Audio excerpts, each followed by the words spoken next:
আমি প্ৰতিটো সমষ্টিতে যাবলৈ চেষ্টা কৰিম প্ৰতিটো সমষ্টিতে আমাৰ জ্যেষ্ঠ সাংবাদিকসকল পোনপটীয়া সম্প্ৰচাৰ থাকিব আমি বিশ্বনাথলৈ যাবলৈ বিচাৰিছোঁ আৰু বিশ্বনাথৰ পৰা অধিক জনাব বিশ্বনাথৰ senior bureau chief Hemanta Saikia আছে আমাৰ লগত পোনপটীয়া সম্প্ৰচাৰত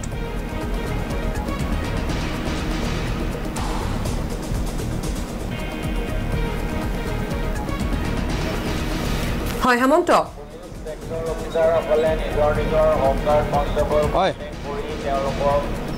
আপোনালোকে নিজে লৈ লওক পুলিচ চেক্টৰ অফিচাৰসকলে নিজে নিজে কণ্টেক্ট কৰি নিজৰ মোবাইল কনষ্টেবলখিনি কণ্টেক্ট কৰি লৈ লওক হয় মই বৰ্তমান উপস্থিত আছোঁ বিশ্বনাথৰ যি উপায়ুক্ত কাৰ্যালয় সেই উপায়ুক্ত কাৰ্যালয়ৰ সন্মুখত আৰু যিহেতু প্ৰথম পৰ্যায়ৰ নিৰ্বাচনত শোণিতপুৰ শোণিতপুৰ সমষ্টিটো ভোটগ্ৰহণ কালিলৈ অনুষ্ঠিত হ'ব সেয়ে পুলিং প্ৰিজাইডিং বিষয়াসকল আজিয়েই তেওঁলোকৰ যি গন্তব্যস্থান ভোটগ্ৰহণ কেন্দ্ৰলৈ আজি ৰাওনা হ'ব আৰু শান্তনে দেখুৱাইছে ইয়াৰ পৰিৱেশ এয়া হৈছে বিশ্বনাথৰ উপায়ুক্ত কাৰ্যালয়ৰ পৰিৱেশ আৰু বিশ্বনাথ যি নিৰ্বাচনী জিলা সেই বিশ্বনাথ নিৰ্বাচনী জিলাৰ অন্তৰ্গত বিশ্বনাথ আৰু বিহালী বিধানসভা সমষ্টিৰ বাবে যি ভোটগ্ৰহণ হ'ব তাৰ কাৰণে পুলিং প্ৰিজাইডিং বিষয়াসকল ইয়াৰ পৰা ৰাওনা হ'ব আৰু ইয়াত উল্লেখ কৰিব লাগিব যে 394টা ভোট কেন্দ্ৰ বিশ্বনাথ যি নিৰ্বাচনী জিলা তাৰ 394টা ভোট কেন্দ্ৰত কালিলৈ ভোট 8গৰাকী যি শোণিতপুৰৰ 8গৰাকী প্ৰাৰ্থীৰ আচলতে ভোট গ্ৰহণ কৰা হ'ব আৰু ইয়াৰে বিশ্বনাথত 1,87,194 আৰু বিহালীত 1,55,760 গৰাকীৰ ভোট গ্ৰহণ কৰা হ'ব আৰু তাৰ বাবে ইতিমধ্যে জিলা প্ৰশাসন সষ্টম হৈছে আৰু 1,820 গৰাকী পুলিং প্ৰিজাইডিং বিষয়াক ইতিমধ্যে এই যি নিৰ্বাচনী কাম সেই নিৰ্বাচনী কাৰ্যত নিয়োগ কৰা হৈছে মই বিভিন্ন ইয়ালৈ যি পুলিং প্ৰিজাইডিং বিষয়াসকল আহিছে তেওঁলোকৰ লগত কথা পাতিবলৈ আমি চেষ্টা কৰিম যে আপুনি ক'ত পৰিছে মই অজলাখতি এল পি স্কুলত পঢ়িছোঁ হয় হয় অকণমান মানে দুধুৰ লাগিছে তাৰপিছত নিৰ্বাচনটো যাতে ভালকৈ যাওক সকলোৰে বাবে হয়নে ৰাইজৰ কামবিলাক হওক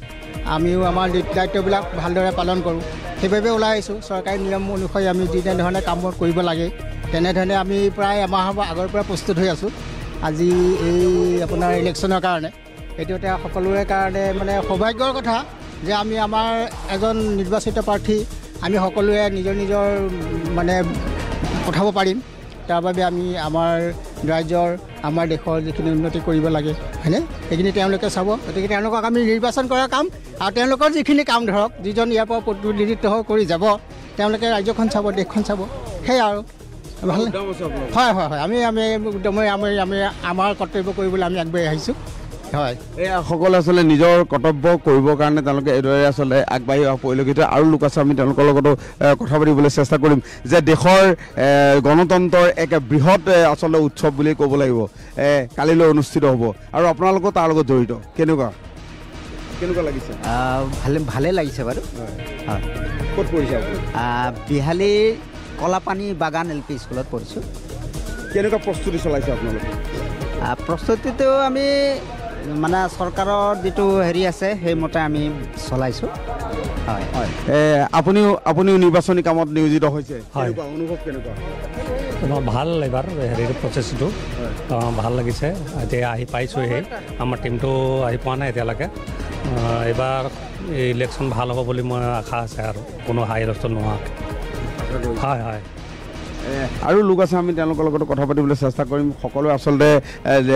যি কালিলৈ যিহেতু নিৰ্বাচন প্ৰথম পৰ্যায়ৰ নিৰ্বাচন আৰু তাৰ কাৰণে সকলো আগবাঢ়ি আহিছে সকলো নিৰ্বাচনী কামত নিয়োজিত হৈছে কেনেকুৱা লাগিছে যে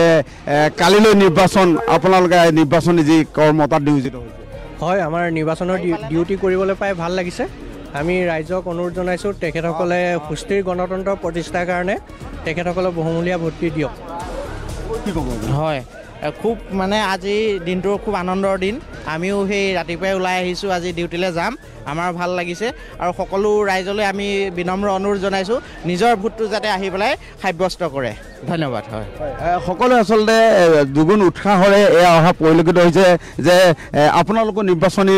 কৰ্মত নিয়োজিত হ'বলৈ আহিছে গণতন্ত্ৰ এটা বৃহৎ উৎসৱ কি ক'ব কালিলৈ নিৰ্বাচন আপোনালোকো আহিছে ভাল লাগিছে যিহেতু আমাৰ ভাৰতবৰ্ষৰ যিটো গণতান্ত্ৰিক যিটো ব্যৱস্থা সেই ব্যৱস্থাটো বাহাল ৰখাৰ কাৰণে আৰু হয় আমাৰ দুদিন কষ্ট হয় খুব আমাতকৈ আমাৰ পুলিচ প্ৰশাসনৰ বহুত বেছি কষ্ট হয় বা যিসকল তেওঁলোকে চিকিউৰিটি ইফালৰ পৰা সিফাললৈ দৌৰিব লগা হয় কাৰণে ইলেকশ্যনবিলাকো ফেজ ৱাইজ কৰা হয় গতিকে ইয়াৰ মাজতো আমি খুব কষ্টৰে ওলাইছোঁ উৎসাহেৰে ওলাইছোঁ ৰাইজে আকৌ 5 বছৰৰ কাৰণে এখন নতুন চৰকাৰ গঠন কৰিব আৰু আমি সেই চৰকাৰ গঠনত প্ৰক্ৰিয়াত জড়িত হৈ পেলাই দেশৰ কামত নিয়োজিত হৈ পেলাই আমি খুব গৌৰৱ বোধ কৰোঁ আৰু ভাল লাগিছে গৌৰৱ বোধ কৰে বুলি কি ক'ব ঠিকেই সেইটোৱে হয় ধন্যবাদ জনাইছোঁ